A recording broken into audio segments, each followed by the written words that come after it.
Algunos pilares cerebrales básicos. El cerebro humano es un órgano muy especial, no solo por lo que implica su funcionamiento, lo que quiere decir estar encargado de expresar la conducta, el lenguaje, el pensamiento y los sentimientos, sino como órgano mismo en su contexto biológico. El proceso de la evolución biológica ha esculpido un cerebro muy diferente al que se puede encontrar en cualquier otro ser vivo, incluidos nuestros más cercanos antecesores vivos, los chimpancés, no solo en lo que se refiere a su tamaño y su peso, casi kilo y medio frente al medio kilo que pesa el del chimpancé, sino a su fina estructura y organización. Es cierto que muchas partes del cerebro humano y el del chimpancé, aun cuando tamaños diferentes, tienen un diseño muy similar, pero no es menos cierto que otras partes presenten diseños muy diferentes, en particular la corteza prefrontal, cuya organización neuronal y nodos de distribución de la información a otras áreas de la corteza son fundamentales en la elaboración de los procesos mentales y sobre todo en los que se refieren al pensamiento racional, simbólico y a la toma de decisiones, valores, normas y ética.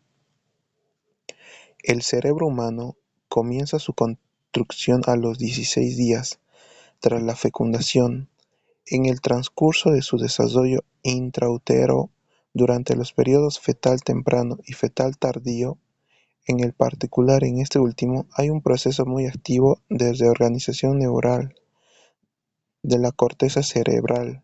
Este desarrollo continúa en la etapa postnatal temprana e infancia con una sobreproducción de circuitos neuronales en esa estructura del cerebro. Tras el nacimiento y hasta los 2 años de edad hay un progresivo de enriquecimiento del árbol dendrítico y el número de sinapsis aumenta. En esta etapa, la entrada de información sensorial es muy importante para el proceso postnatal del desarrollo de la organización sináptica. Ello ha sido estudiado particularmente en la corteza visual. Este papel de la información sensorial en el desarrollo y maduración de la sinapsis es esencial para entender los efectos generales de una gran cantidad de factores ambientales en el proceso postnatal de la organización de la corteza cerebral. La formación de sinapsis a lo largo del desarrollo difiere apreciablemente entre las diversas regiones del cerebro humano. Sabemos que el número de espinas dendríticas aumenta y alcanza su pico máximo entre las 34 y 36 semanas de la gestación para descender rápidamente tras el nacimiento. Después del nacimiento, a partir de 2-4 meses, y de modo general en la corteza cerebral hay una sinaptogénesis progresiva y rápida. Esta sinaptogénesis varía según el área cortical del que se trate. Por ejemplo, en la corteza visual, el pico máximo se alcanza a los 8 meses. Después el sistema se moldea con una pérdida progresiva de sinapsis y a los 11 años quedan solo el 60% de ellas. En el caso de la corteza prefrontal, este patrón es diferente. El máximo de riqueza sináptica se adquiere a los 2 años y esta progresión continúa más lentamente hasta los 7. A partir de esa edad, el proceso de neurogénesis se moldea con la pérdida de la sinapsis que también alcanza el 40%, pero a lo largo de los años y de forma muy gradual. Por su parte, el sistema límbico, el sistema emocional, termina su maduración sináptica entre los 4 y 7 años, dependiendo de las estructuras de que se trate. El hipocampo, por ejemplo, estructura fundamental para los procesos de la memoria, adquiere ya una arquitectura neural que es casi idéntica a la del adulto, a la edad de 4 años de modo general. El patrón de desarrollo y pérdida de sinapsis en las áreas sensoriales, el sistema límbico, es mucho más temprano que en las áreas corticales de la asociación y desde luego mucho más que en la corteza prefrontal.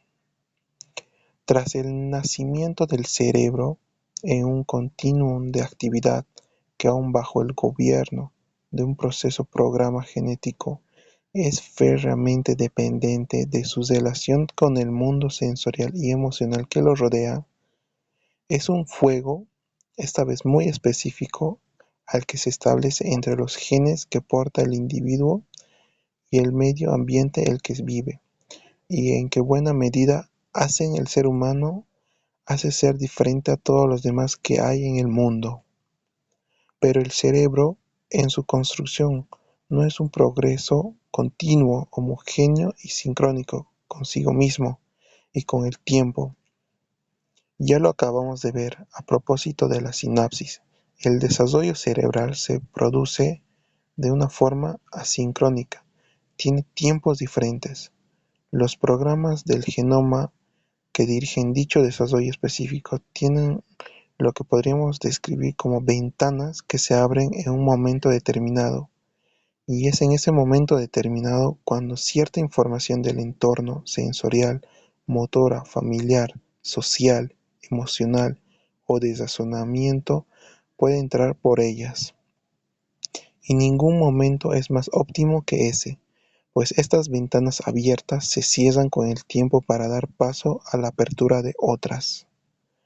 Hoy comenzamos a saber que estas ventanas plásticas o periodos críticos en los que el medio específico que rodea al individuo debe ser necesariamente presente, son absolutamente fundamentales para el desarrollo de muchas funciones del cerebro, como el habla, la visión, la emoción, las habilidades para la música y las matemáticas, el aprendizaje de una segunda lengua o en general los procesos cognitivos, conocimiento y razonamiento. Incluso empezamos a conocer que existen periodos críticos diferentes para la formación, los subsistemas o componentes en sus funciones plásticas que acabamos de mencionar. Permítanme un símil ya se relatado alguna vez en otra parte y que ayudará a entender fácilmente lo que trato de decir. Piénsese que el desarrollo del cerebro del niño, desde el momento de la fecundación, se asemeja a la construcción de un coche en una cadena de montaje. El coche en sus piezas más elementales, los genes, el transportado por una cinta que corre a una determinada velocidad del tiempo, en donde a lo largo del recorrido se le van montando piezas, medio ambiente.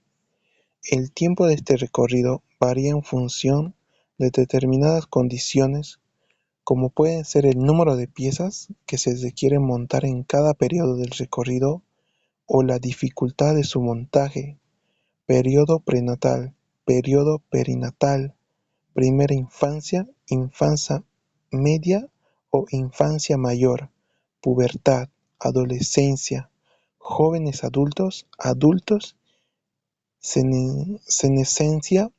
La estructura básica del coche puede ya traer defectos que luego repercutan en su funcionamiento, mutaciones genéticas que predisponen a ciertas patologías, o puede que con un inicio genético sin ninguna anomalía aparezca un defecto debido a que no se hayan puesto las piezas adecuadas en el momento en el que el coche pasaba por delante del montador. Medio ambiente.